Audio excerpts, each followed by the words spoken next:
샬롬, 모두들 안녕하십니까? 2022년 마지막 날입니다. 한 해 동안도 모두들 너무 수고하셨습니다. 하나님의 지혜와 사랑 안에서 우리의 지난 모든 시간들이 협력하여 결국에는 선으로 이루어지게 될 줄을 믿습니다. 오늘의 예배를 통하여 하나님의 평화가 우리 가운데 풍성하게 깃들게 되시기를 간절히 바랍니다. 함께 찬양드리며 하나님께 나아가겠습니다.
이제 하나님의 말씀을 같이 읽습니다.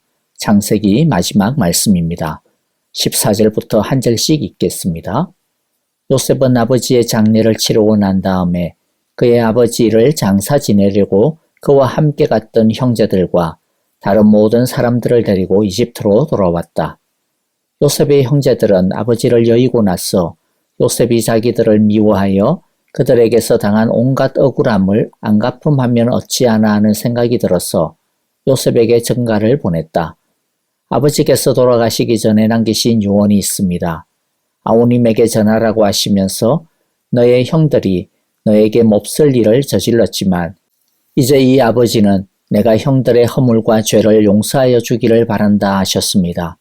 그러니 아우님은 우리 아버지께서 섬기신 그 하나님의 종들인 우리가 지은 죄를 용서하여 주시기 바랍니다. 요셉은 이 말을 전해 듣고서 울었다. 곧 이어서 요셉의 형들이 직접 와서 요셉 앞에 엎드려서 말하였다. 우리는 아우님의 종입니다. 요셉이 그들에게 말하였다. 두려워하지 마십시오. 내가 하나님을 대신하기라도 하겠습니까? 형님들은 나를 해치려고 하였지만 하나님은 오히려 그것을 선하게 바꾸셔서 오늘과 같이 수많은 사람의 생명을 구원하셨습니다. 그러니 형님들은 두려워하지 마십시오. 내가 형님들을 모시고 형님들의 자식들을 돌보겠습니다. 이렇게 요셉은 그들을 간곡한 말로 위로하였다. 요셉이 아버지의 집안과 함께 이집트에 머물렀다. 요셉은 100년하고도 10년을 더 살면서 에브라임의 자손 3대를 보았고 므낫세의 아들 마길에게서 태어난 아이들까지도 요셉이 자기의 자식으로 길렀다. 요셉이 자기 신족들에게 말하였다. 나는 곧 죽는다. 그러나 하나님께서 반드시 너희를 돌보시고 너희를 이 땅에서 인도하여 내셔서 아브라함과 이삭과 야곱에게 맹세하신 땅에 이르게 하실 것이다. 요셉은 이스라엘 자손에게 맹세를 시키면서 일렀다. 하나님께서 반드시 너희를 돌보실 날이 온다. 그때에 너희는 나의 뼈를 이곳에서 옮겨서 그리로 가지고 가야 한다. 요셉이 110살에 세상을 떠나니 사람들은 그의 시신에 방부제 향 재료를 넣은 다음에 이집트에서 그를 입관하였다. 아멘. 요셉은 야곱의 장례를 마친 후 이집트로 다시 돌아왔습니다. 요셉은 이집트가 자신들이 살 곳이 아니라는 것을 너무 잘 알고 있었습니다. 자신들은 나그네로 살고 있을 뿐이라는 것을 잘 알고 있었습니다. 그럼에도 불구하고 대흉년도 벌써 끝났는데 왜 가나안으로 돌아가지 않고 이집트에 계속 머무르고 있는 것일까요? 아버지의 장례를 계기로 가나안으로 온 가족이 다시 돌아갈 수도 있었을 텐데 왜 장례를 마친 다음 또다시 이집트로 돌아갔을까요? 십몇 년을 지나면서 혹시나 마음이 바뀐 것일까요? 그런 것은 아닙니다. 왜냐하면 나중에 요셉이 죽으면서 가족들에게 신신당부한 말이 있지 않습니까? 자기의 뼈를 이곳에서 옮겨서 반드시 가나안으로 가지고 가야 된다라고 유언을 남겼습니다. 그러니까 요셉은 반드시 가나안으로 돌아가야 하고 또 하나님이 돌아가게 해주실 것이라고 하는 것을 한시도 잊지 않았고 조금도 의심하지 않았던 것이죠. 살아생전 자신이 갈 수 없다면 죽어서라도 가나안으로 돌아가기를 원했습니다. 그만큼 하나님의 약속에 철저하게 헌신하고 있었던 것입니다. 그런데 그럼에도 불구하고 가나안으로 이때 돌아가지 못했던 것은 바로 왕이 요셉을 보내주지 않았다라고 하는 현실적인 이유와 함께 이 이집트 땅에서 앞으로 남은 야곱의 가족들이 해야 할 중대한 일이 있기 때문이었습니다. 하나님은 앞으로 400여 년 동안 엄청나게 중요한 일을 계획하고 계시기 때문이죠. 하나님은 이 계획을 야곱에게 이미 일러두었습니다. 창세기 46장 3절에 보면 하나님이 말씀하셨다. 나는 하나님 곧 너의 아버지의 하나님이다. 이집트로 내려가는 것을 두려워하지 말아라. 자, 여기에서 큰 민족이 되게 하겠다. 이것이 앞으로 이루어 가야 하는 하나님의 중대한 계획입니다.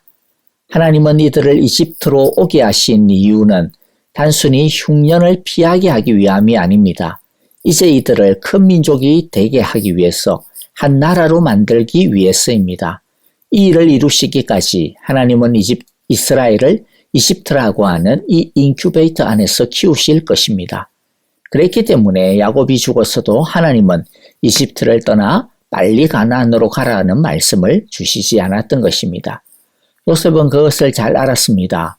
자신의 바람은 하루라도 빨리 가나안으로 돌아가는 것이지만 그러나 하나님이 허락하지 않으시기 때문에 그는 이집트에서 계속 총리로 섬겼던 것입니다.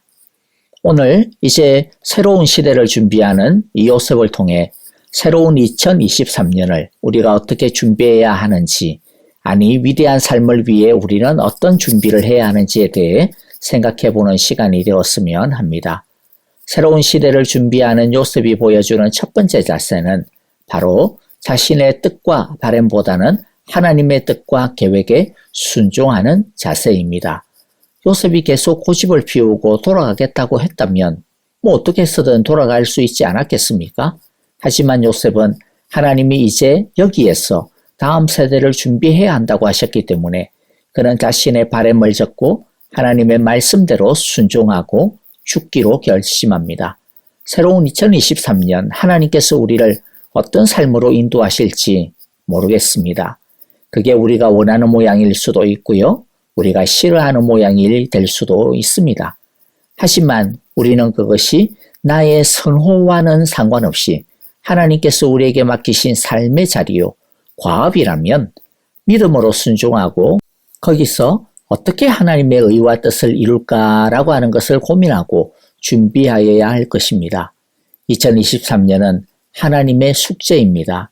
마치 족장들이 가나안 땅에서 어떻게 믿음으로 살아낼 것인가 하는 것을 과업으로 받았던 것처럼 요셉이 이집트에서 어떻게 하나님의 민족으로 형성해 나갈 것인가 라고 하는 것을 과업으로 받았던 것처럼 우리는 2023년을 우리의 삶을 믿음 하나로 하나님의 의의 삶을 살아가야 하는 과제를 받은 것입니다.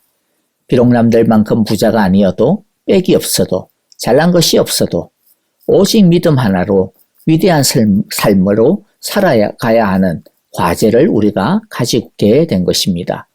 족장들의 삶이 우리에게 간증하고 있는 것이 무엇입니까?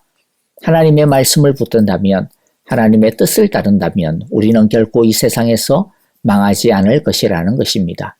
오히려 어느 누구도 흉내낼 수 없는 위대한 삶을 살게 될 것이라는 것이죠.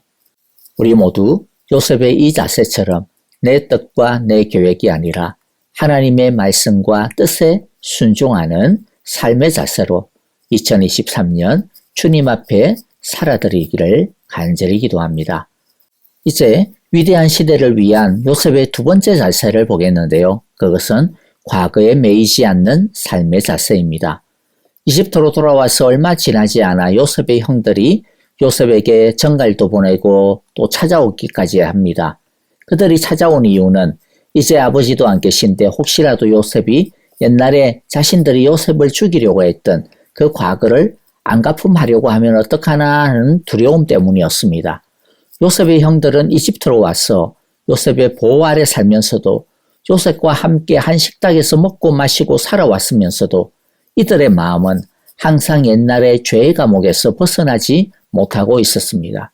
겉으로는 웃고 다 잊은 듯 했지만 그러나 어둠이 찾아오면 이들의 마음에는 깊은 두려움도 찾아오고 있었습니다. 30년이라는 세월을 보내고 있었지만 이들 안에는 진정한 과거 청산이 이루어지지 않았던 것이죠. 그래서 이들은 직접 요셉을 찾아가 과거의 자신들의 죄를 용서를 구하고 있습니다. 하지만 요셉은 피해자지만 그런 과거에서 완전히 벗어나 있었습니다. 요셉이 형들을 용서하고 그 모든 과거를 다 잊을 수 있었던 그 원동력이 무엇입니까? 형들이니까. 인간적인 마음에서 용서하였습니까? 물론 그런 것도 있었겠죠. 그러나 그 정도가 아닙니다. 요셉이 용서할 수 있었던 것은요, 한 가지 믿음 때문이었습니다. 그것은 좋은 일이든 나쁜 일이든 이 모든 것이 하나님의 손에 있다라는 것이었습니다. 형들이 자기를 죽이려고 한 일, 그것은 너무나 명명백백한 엄청난 범죄입니다. 그 일은 결코 없었던 일로 할 수 있다거나 별것 아닌 것으로 치부될 수 없는, 변명할 수 없는 흉악한 범죄입니다. 하나님께서 하나님의 일을 하시기 위해서 형들로 하여금 요셉을 죽이도록 그렇게 요셉을 팔아넘겼다. 그렇게 할 수 있는 게 아니죠. 그것은 형들의 죄입니다. 하지만 하나님께서 그 모든 것을 통제하셔서 결국에는 그 죄를 통하여서도 하나님의 선을 이루셨다라는 것이죠. 요셉은 분명히 형들이 큰 죄를 저질렀지만 그런데 하나님이 능력으로 그 죄를 선으로 뒤집어 놓으셨다. 그러면 이것은 도대체 무슨 뜻일까? 아, 이건 하나님이 일하시는 것이구나 라고 생각하였던 것입니다. 그래서 하나님께서 일하시는 그 일에 그게 아무리 자신에 대한 일이라 하더라도 왈부해서는 안 된다라고 판단을 한 것이죠. 그래서 요셉이 뭐라고 이야기합니까? 19절부터 21절을 보니까 요셉이 그들에게 말하였다. 두려워하지 마십시오. 내가 하나님을 대신하기라도 하겠습니까? 형님들은 나를 해치려고 하였지만 하나님은 오히려 그것을 선하게 바꾸셔서 오늘과 같이 수많은 사람들의 생명을 구원하셨습니다. 그러니 형님들은 두려워하지 마십시오. 내가 형님들을 모시고 형님들의 자식들을 돌보겠습니다. 이렇게 요셉은 그들을 간곡한 말로 위로하였다. 자, 그랬기 때문에 요셉은 과거의 그 어두웠던 시절로부터 완전히 자유할 수 있었습니다. 그 어두웠던 시절도 결국에는 하나님의 손에 있었다라고 하는 것을 알았기 때문입니다. 그래서 어떻게 보면 그 과거조차도 그냥 추억으로 남길 수가 있었던 것이죠. 우리가 새로운 시작을 준비하는 데 있어서 과거가 우리의 발목을 잡게 해서는 안 될 것입니다. 혹여라도 잘못한 것이 있습니까? 그렇다고 한다면 요셉의 형들처럼 그 문제를 숨기지 말고 정직하게 드러내어 하나님께 가져가야 합니다. 용서를 빌어야 할 사람이 있다면 찾아가서 용서를 구해야 합니다. 자기 자신을 용서하고 사랑해야 한다면 자기 자신의 어리석음을 인정하고 용서할 수도 있어야 합니다. 우리는 비록 부족하고 어리석은 죄를 짓습니다. 그러나 우리가 그것을 하나님 앞에 내어놓고 정직하게 그 문제를 해결하여 달라고 하나님 앞에 엎드리면 하나님은 그것조차도 사용하여 협력하여 선을 이루신다라고 하는 것을 우리가 믿어야 할 것입니다. 그러므로 새로운 시대를 위해 옛날의 족쇄를 벗어버릴 수가 있기를 바랍니다. 예수님의 십자가의 용서와 부활의 능력을 의지함으로써 우리의 과거를 제대로 청산하고 자유함을 얻는, 그리하여 미래를 향하여 뛰어나갈 수 있는 가벼운 몸과 삶이 되시기를 간절히 기도하고 바랍니다. 이제 세 번째 위대한 삶을 위한 요셉의 세 번째 자세는 나그네 정신입니다. 24절 25절 읽어보면요. 요셉이 자기 친족들에게 말하였다. 나는 곧 죽는다. 그러나 하나님께서 반드시 너희를 돌보시고 너희를 이 땅에서 인도하여 내셔서 아브라함과 이삭과 야곱에게 맹세하신 땅에 이르게 하실 것이다. 요셉은 이스라엘 자손에게 맹세를 시키면서 일렀다. 하나님께서 반드시 너희를 돌보실 날이 온다. 그때에 너희는 나의 뼈를 이곳에서 옮겨서 그리로 가지고 가야 한다. 요셉은 이집트의 총리로 최고의 권력과 최고의 명예와 최고의 부를 누리며 살았습니다. 하지만 그는 이집트 땅을 자신의 본향으로 여기지 않았습니다. 다시 돌아갈 그날을 준비하며 살았습니다. 그리고 그것을 자신만이 아니라 후손들에게도 다른 사람들에게도 준비시키며 살았습니다. 우리도 이 세상의 삶을 나그네 인생으로 알고 살아야 합니다. 이 세상을 내 집이라고 여기는 순간 우리는 이 세상에서 어떻게 하든지 잘 먹고 잘 살 궁리에 몰두할 수밖에 없게 됩니다. 이 땅에서의 하루하루가 영원한 본향을 위한 준비라고 하는 것을 우리는 기억해야 할 것입니다. 이 세상에서 진정한 자유와 평안을 가지고 살 수 있는 길은 이 세상에 대한 미련과 집착에 빠지지 않는 것입니다.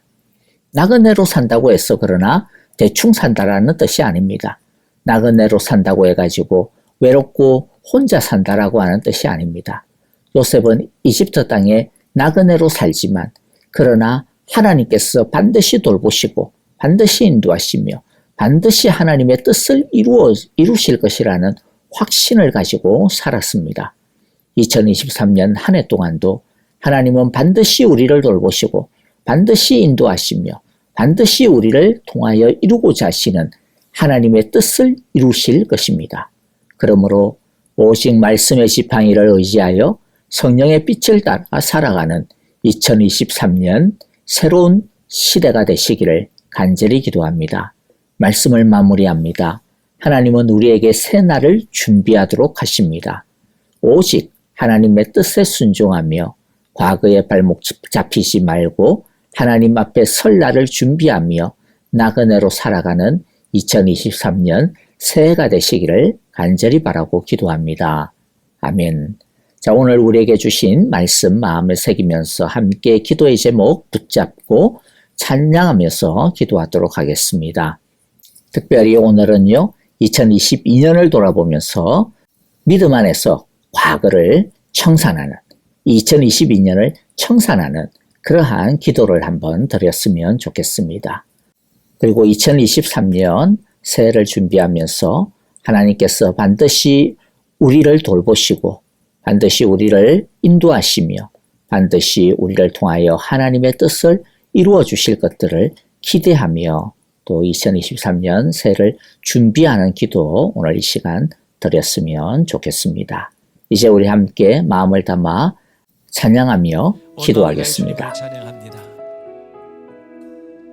그 선하심에 고요히 감사하여 그 놀라운 평화를 누리며 나 예수님과 함께 걸어가네. 나 성령님과 새날을 여네. 지나가 넘을 어둠의 날들이 무겁게 내 영혼 짓눌러도 오 주여 우릴 외면치 마시고 약속의 구원을 이루소서. 우리 함께 고백합니다. 그 선한 능력 우리 감사시니 믿음으로 일어나를 기대하네. 주 언제나 우리와 함께 계셔. 하루 또 하루가 늘 새로워. 함께 고백합니다. 주께서 밝히신 작은 불꽃이 우리의 삶 어둠을